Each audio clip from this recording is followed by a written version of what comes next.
We're talking about Strange New Worlds 102, Children of the Comet, on this episode of Star Trek Universe.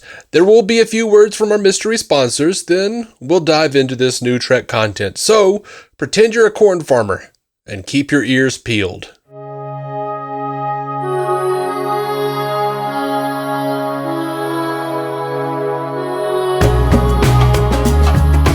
Welcome to Star Trek Universe, the podcast where, these two guys talk about Star Trek all the time. My name is Matthew Carroll. I'm David C. Robertson. How you doing, bud? I'm all right, man. You know, I was shocked, I say, last week to realize that last week's episode was number 150. Of what? Of our show, of this show. Oh, of this show. Sorry. Yeah. You said last week's episode, there were two episodes last week. I was like, I don't know. Right. Of Star Trek. And I was like, 150 of what? Like new Trek? Of our podcast. That makes sense to me. That's crazy. Yeah. Pretty wild, man. Yeah, I was looking at our numbers recently, like the number of episodes, because I was kind of glancing at all of the podcasts on the network, and I realized like there's the MCU cast has the most, at least in my account or whatever. But then I looked and ours is the next one. Like it's like there. We've got a whole lot of episodes on this thing. Yeah, like DC on Screen just hit 660. Nice. Getting so close to the evil that we've always known you are. What? 666? I don't know. Oh no. The real. I think the real mark of the beast is like 616. There was a mistranslation, but yeah. Sorry, Slipknot. Man, well, that's great, dude. Yeah, the MCU cast is somewhere in the 700s now, but I don't know exactly. MCU's in that old 700 club, as they say. Yeah, exactly. We love Pat Robertson over there. Yeah, I was about to say, is it Pat Robertson, that weird religious bigot? Oh no, we're at 691. Oh, we just edged you guys out because you guys were ahead. You guys had more than us for a long time. Because you guys used to do like 5 a week. Then you dropped to 1. Now we do like 2 a month. Yeah. 1 or 2, one a week, and then sometimes less. And then we're doing 3 a week right now because there's just been so much fucking content. Yeah. Iron sharpening iron, man. That's right. We better, you better get to it, man. We've inched ahead in the real thing that matters, quantity. That's right.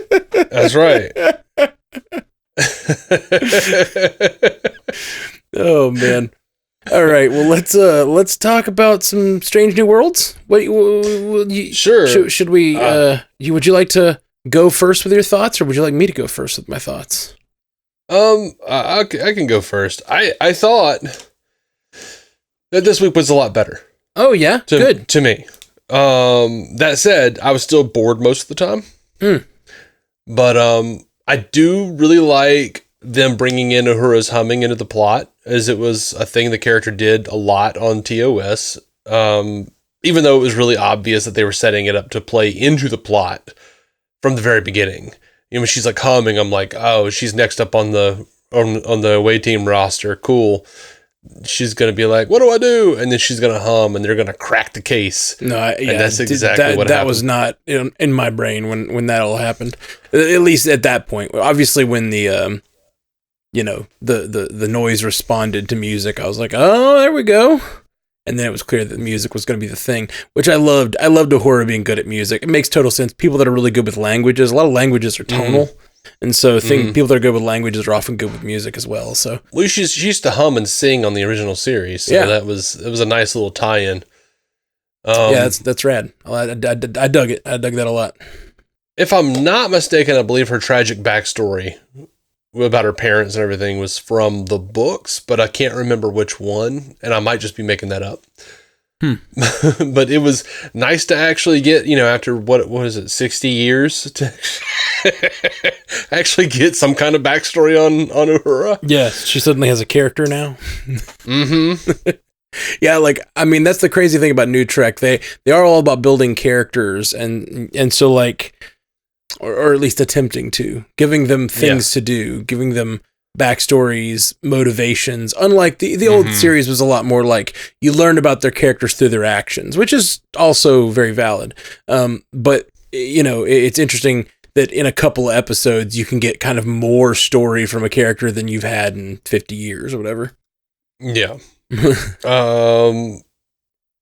And I like there were a couple of little touches, like, my wife was asking about Sam Kirk, and she's like, is that Kirk's brother? And I was like, you remember Operation Annihilate, where with the flapjacks on Spock's back that turned him blind? Or actually, they didn't turn him blind. The radiation they used to kill the flapjack turned Spock blind. But there's this scene, like, the reason they go is because they got an SOS from Sam Kirk's wife, Kirk's sister-in-law. And when they get there, they find Sam dead. And he's, like, laying on his stomach, and they turn him over. And we see it's William Shatner with a mustache. Mm-hmm. And they totally did the shot where he gets shocked by the egg and flies backwards and, like, lands on his stomach. And they're like, turn him over. And I was like, this is fantastic. Yeah, it was great. I really liked that.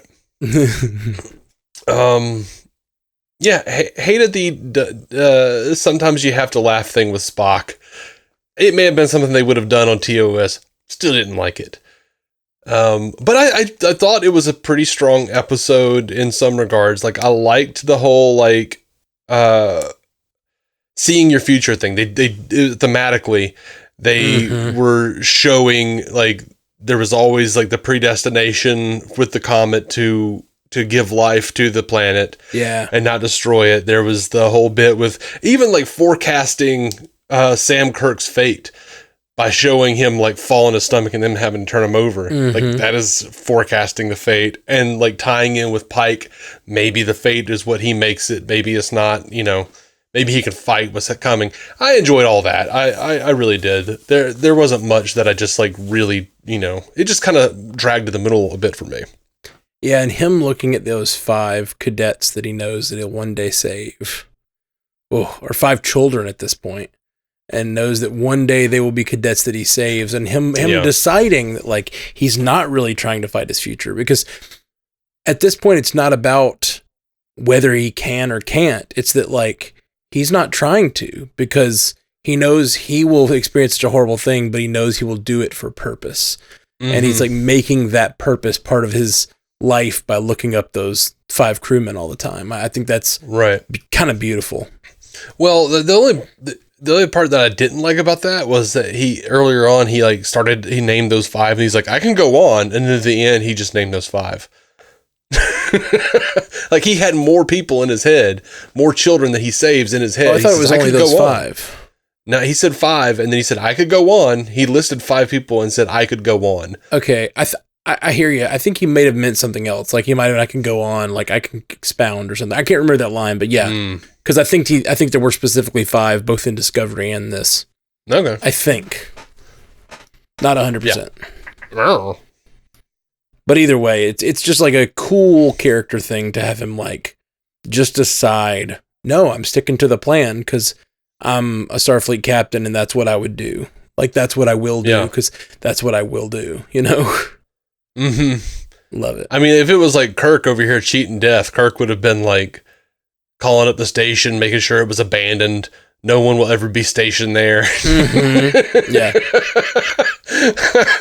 Yeah, there are ways around that, Like, there are ways you could send those cadets somewhere else or whatever. Yeah. Like, yeah, but the time crystal said that you had to do it. I don't believe it in no one scenario.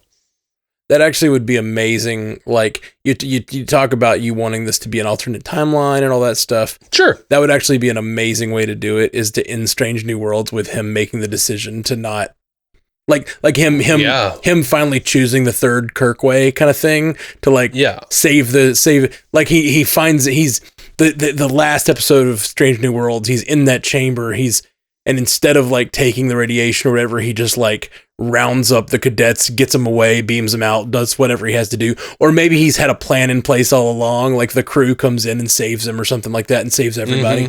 That could be a rad way to introduce a new timeline. Yeah. Yeah, I would be down with that. Like, it's not just about preserving canon or whatever. It's also about, like, I need stakes. I need to not know what's going to happen, because my God. Yeah, it's hard right now when you're watching the show and almost everyone on screen, you know their destinies. Absolutely. But the truth is, Star Trek, the series, have very rarely been about the destinies of the crew members. They've always been about the crew members' decisions and how they decide to solve sort of the case of the week. And that seems like what this show is focused on. And so I'm kind of okay with the idea that we know everyone's... Like, I never thought, for the most part, that a crew member would die. The few crew member who do die, like the few like named like regular cast members who die on TNG, or no one really dies on TOS, right? Is there a named crew member that dies on TOS other than sort of people that are there for the week or whatever? I mean, yeah, no one. I don't think that was really. I don't remember any that were recurring named. Right. There's just a sort of like something about both of those shows where it's like there's just this sort of platonic ideal of like what the crew should be, and they just are that every week. And they start the same way and they end the same way. They go through a thing, they learn a thing, and then the next episode, they're back to who they were. You know what I mean? Like, that's sort of the way that those shows operated. TNG, a little less so than TOS, and I'm sure there's cases you could make for some growth, but for the most part, that's like how those shows operate, because that's the kind of non-serialized television it was. And so... If you're trying to revert back to that and tell that kind of story, it makes sense that like it doesn't matter that we know everyone's fate, you know? Right. And there's a few we don't, like Noonien Singh, and Transporter Chief Kyle, and well, I guess we kind of do, yeah. And then number one, we don't know what happens to number one, which I don't know. She seems like she's going to be a pretty big heart of the series, so I don't know what happens to her. Yeah. Oh, I did like the Christine Chapel Spock flirting, by the way. Yeah, that's harkening back to the original series as well. Yeah, and I have, by the way, just in case. I mean, I know you were thinking like Dave's about to do it, and that's why I'm going to hang the lantern and say I'm sure there's some case to be made for growth. There absolutely is a little bit of growth, not a lot. Oh yeah. But there's that. I guess it's tough because like when you come into the original series, like McCoy and Kirk have been friends for like 12 years, 11 years, something like that. Right. So their friendship is pretty cemented. But there is absolutely like a progression of Spock going from calling him Captain, to calling him Jim.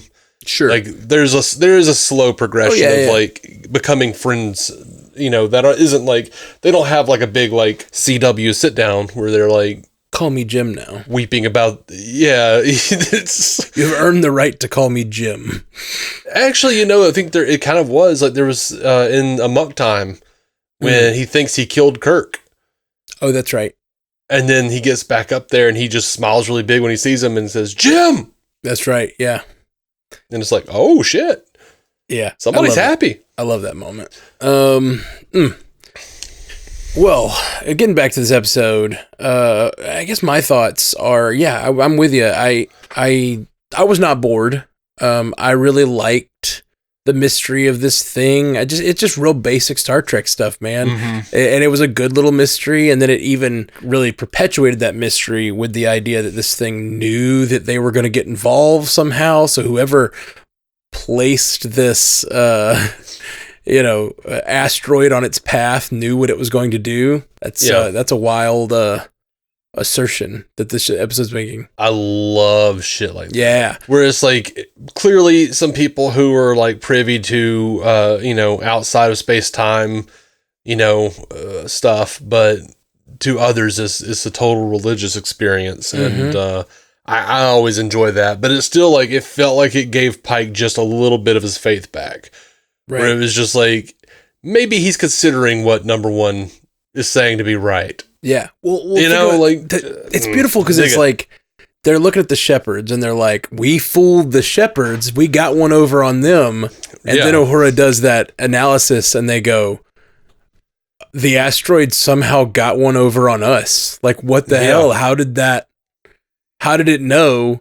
And like now they're looking at the shepherds like maybe the shepherds are right. Like maybe this is a thing to be worshipped. And not to be worshipped necessarily, but a thing to be studied, to be understood because it's clearly beyond us. Right. Love it. I always dig that. That kind of stuff on Star Trek. I like the ambiguity. Yeah, me too.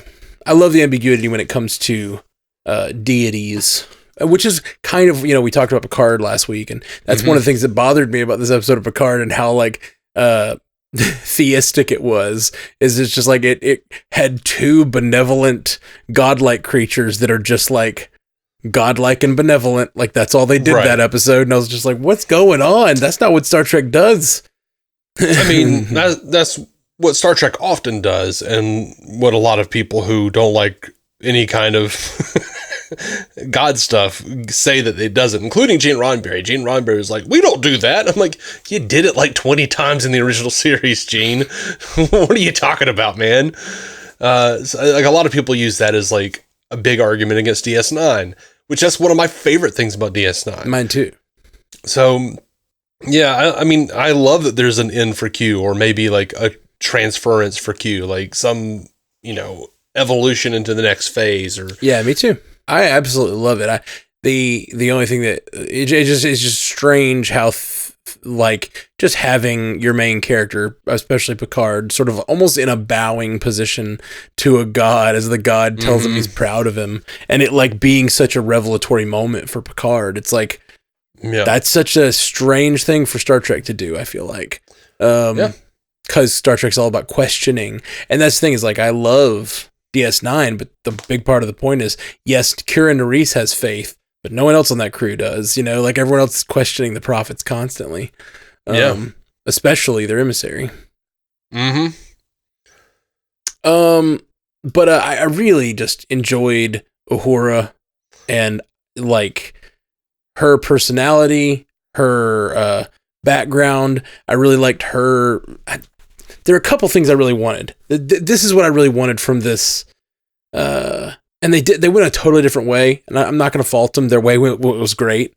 But what I really wanted from Uhura in that moment, she did not want to go down to the planet. And then she went to the planet and she hated it because she was just like, this is terrible. I'm scared to death. Well, it's not like she really went down to the planet very often on the original series. I think maybe for a reason. Right. That makes sense. She gets beamed onto the asteroid. She does her work, and she is starting to solve the puzzle. And then they bring her back. And then they end up letting her solve the puzzle as like a post-coda kind of thing. Yeah. But like what I really wanted was like her to be like, I know I might get trapped down there, but like, send me back. Like I was making really good progress in that cave, and I think I can solve this. Like that wanted that like breakthrough moment for her where she was like conquering her fear of being there and like going down and realizing that she thinks she can do it. Like kind of that Chekhov from 2009. I can do it. Like moment. I mean, I think it would have been great if she said that, and then Pike was like, "Calm down, Ensign. You can solve it here." No, it would have. I kind of wanted that like revelation from her that like she does want to be on the planet. She does want to be in the middle of the fight. She does want to be Starfleet, basically. And I think she got there, but it was a little more through I liked the idea of her putting on herself on the line. So when they came back up, I thought for sure they were gonna like realize they could go back down and they were gonna be like, we can't guarantee the shields will stay up or stay down for us to bring you back. She's like, I know, but I think I can solve it. Send me back, Yeah. That would have been it would have been more dramatic, maybe even more melodramatic, but yeah. I would have enjoyed it. Yeah. I mostly enjoyed this episode quite a bit. So, I mean, me too, man. Like I said, it got a little sloggy in the middle for me, where it's just sort of standing around in, atmospheric suits. Like, okay. Yeah, I loved all that. It reminded me a little bit of the best parts of the end of this last season of Discovery, when they're like solving the language of the 10C. You know what I mean? Yeah. Them like going back and forth. I loved that stuff. And, this is very similar. And I love that, like, it's a puzzle. And I mean, even all the stuff they're talking about as a musician, like, I actually knew all of those frequencies and stuff. Like, so I was like listening to Spock talk about if you double that frequency, it's an octave. And if you go triple it, it's a third, or it's a perfect fifth. And then if you quadruple it, it's a third. Like, I was like, yeah, I know all that stuff. That is all true. Like, it was kind of neat to like see them using my field to solve a case. Yeah. And and I don't know anything about music really. So, but for whatever, it just, all of that conversation, all that reminded me of was an episode of Modern Family where Phil is trying to sell this really weird house. And it's just like, people are like, how did we get on the second floor? And he's like, it's an imperceptible incline. and then it's like, they didn't really make sense of the house on purpose in the show. But at some point you just see him walking out of a room and he's like, it's rare to find a 5/8 bathroom, but they're in high demand, I assure you. That's all I thought about. I love that show. Hadn't seen it in a while. Oh, man. Yeah. Good episode of Star Trek. I dug it. I really like what Strange New Worlds is doing. I know it has its issues and definitely has its canon issues, but like getting a chance to see these characters and just more Starfleet characters doing Star Trek things, not dealing with a galactic threat, just dealing with saving a planet. Not even saving a planet, giving it water. Through their actions, inadvertently giving it water. That's beautiful. A civilization will grow here because of the actions of the crew. But then also, the crew was always supposed to do it.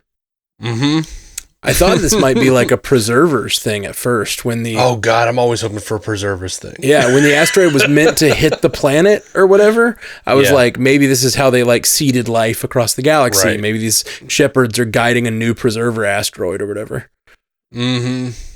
Ejaculating their seed onto new worlds. Indeed. Impregnating new worlds and new civilizations.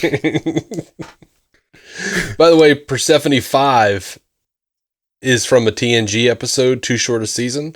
And this was Persephone 3, so we have visited this system before. Neat. Yeah, there was some other stuff, but it didn't seem interesting to me. I guess, do we know anything about the people of Persephone 5? I'm sure we do, but I don't remember the episode very well. I'm just curious if they were related to these guys. Because if you get water on that planet and then they grow quickly in technology and stuff, I mean, it would be cool if you go back and you look at it and they mentioned some, like we were the dominant species in this system until some asteroid flew through, and if they said something like that on TNG, I was just thinking that would be fun. I was thinking more like if they, like if the races looked similar or something, or like if they were blue people, kicking around in the background or something. I just said, Memory Alpha just says in 2364, Admiral Mark Jameson lived in semi-retirement on Persephone 5 prior to being called into service to help with hostage negotiations on Mordan 4. All right. So very, very little actually about the planet. That was mostly the episode where like that old Admiral was on and then he starts getting younger. You remember that? No, I guess I don't off the top of my head. It's like one of the campier episodes of TNG, in my opinion. What did you think of Hemmer? He was fine. Like he's played by a person who is legally blind. Oh, really? Bruce Horak. Interesting. That's really cool. So that's cool. That's a first for the Star Trek franchise, as they say. But he's I liked his character to some degree. Like from what we got of him, we got very little. I kind of like the idea of Spock just like telepathically telling him like, "Hey, I'm going to do this. Let's mess with her." Yeah. He's like, "I'm going to throw this thing." I liked that a lot, and I liked the whole thing of them hazing Uhura and the dress uniform. And it wouldn't have been funny if they weren't so good natured, When she goes up to Pike's door and he opens the door and he's like, "Ha, dress uniform." It's just like really I enjoy the hazing of new cadets. Just this light hazing is funny. That's pretty great. I do love that. I really like this. Like they're doing a really good job of fleshing out Pike in a way that I really like. Like they're carrying over the character from Discovery. Like I'd love that he's the kind of dude who's going to hang out in his quarters and like cook for everyone. And they're going to have ribs, you know, like no, I was thinking about that. Like Kirk was always kind of like not really fraternizing with the crew except his like main friends. And then Picard was not fraternizing even with his command crew. Like that's the whole point of Picard.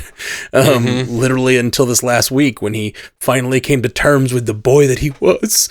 Well, there were slow steps. He went to go play poker with him in the last episode of TNG. No, I know. I'm just saying like he that's his whole character. Yeah. And so they're really setting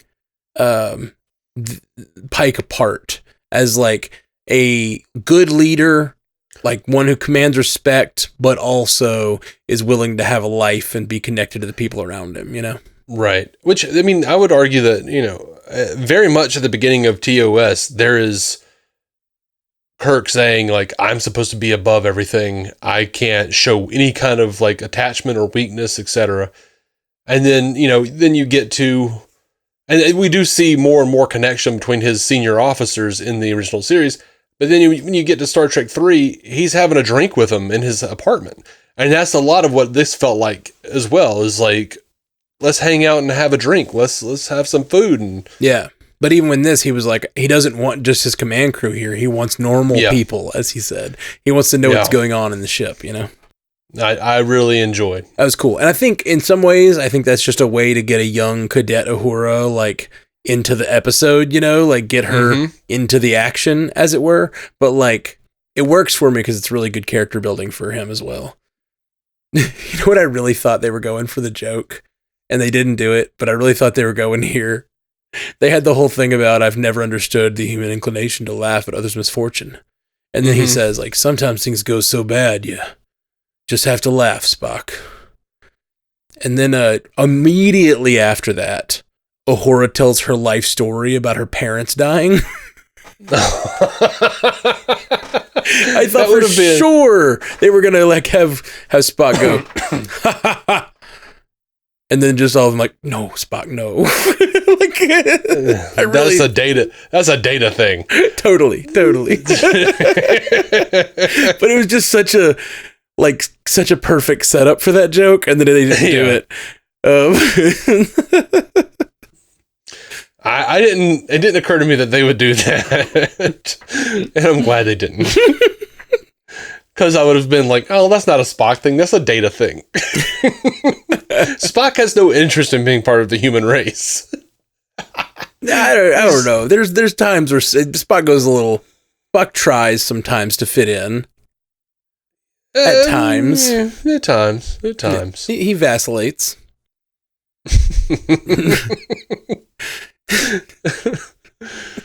Oh Lord. Well, any other thoughts about this episode? I feel good about it. I'm excited for more.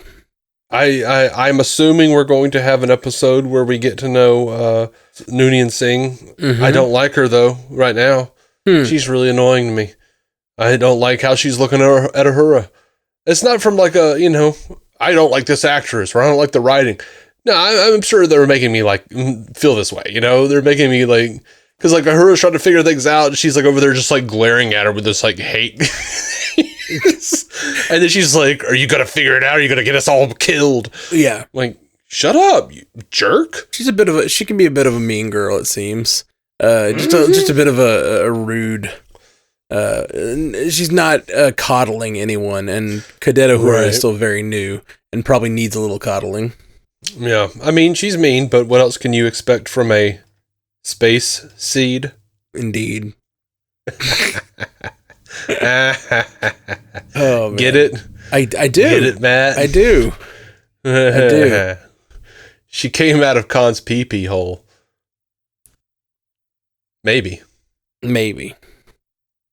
Unconfirmed. There are unconfirmed reports of Khan's pee-pee hole.